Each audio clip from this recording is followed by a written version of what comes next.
Je pense qu'il faut réaliser que le cinéma, c'est de l'art populaire. Oui. Dans une galerie d'art, on met les artistes qu'on pense qu'on va être capable de vendre.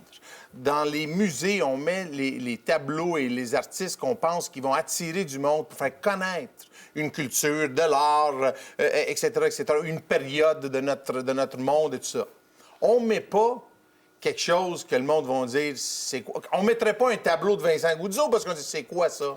Hein, c'est ça qu'on dirait. Donc, l'idée, c'est faux. Non, mais donc, qu'est-ce qu'il faudrait faire? C'est qu'il faudrait peut-être que nos cinéastes, pas tous, certains, ceux particulièrement qui pensent à insulter ou à m'appeler vendeur de popcorn et plein de choses, au lieu de trouver une solution, qu'est-ce que moi j'ai dit? C'est faites des films que le monde veut voir. Dites-moi pas qu'on n'a pas le droit de demander quelque chose qui est désiré par des cinéphiles, la majorité. Il ne faut pas toujours penser à la minorité. Il faut peut-être, une fois de temps en temps, penser à la majorité. Vous savez, il y a 20 ans, 25 ans, là, on n'avait pas le droit de voir les uns et les autres à l'extérieur du centre-ville de Montréal. Juste aux Parisiens, il fallait le voir.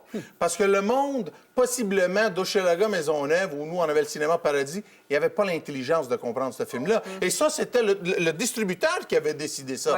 Mais nous, le propriétaire de salle, on voulait le jouer, le film. Mais non, c'était juste aux Parisiens. Et tout d'un coup, tranquillement mais sûrement, les banlieues se sont battus pour avoir, eux aussi, des films plus recherchés, un petit peu plus... pas juste du bang-bang puis des filles tout nues, là, mais vraiment des films avec peut-être du contenu puis tu sais, comment je pourrais vous dire, là, de la viande dedans. Des poitrines.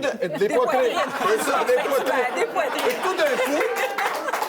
Et tout d'un coup, il y a eu certains films français, européens, certains films québécois qui ont eu des succès, comme L'Empire du déclin américain a joué en banlieue. Mais écoutez... Est-ce que vous convenez, M. Goudzot, que la culture d'un pays, ça se dessine pas uniquement à travers des films qui empruntent des recettes, mettons les recettes hollywoodiennes, ça se dessine aussi à travers des films comme ceux de Stéphane Lafleur, mettons, qui attirent jamais grand monde au box-office, mais qui contribuent à ce qu'on est. Ça en prend des comme ça, puis ça prend des boys à côté, mais ça en prend des films comme ça. D'ailleurs, vous les distribuez dans vos salles, ces films-là. Mais c'est ça la grande ironie.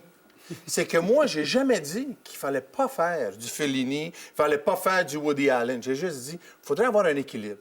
Et vous trouvez qu'on l'a pas? Bon, ben non, c'est sûr qu'on l'a pas. Sur 10 films, on en fait 2 commerciales, 2 plus ou moins d'auteurs, puis 6, on se dit on va aller gagner des festivals.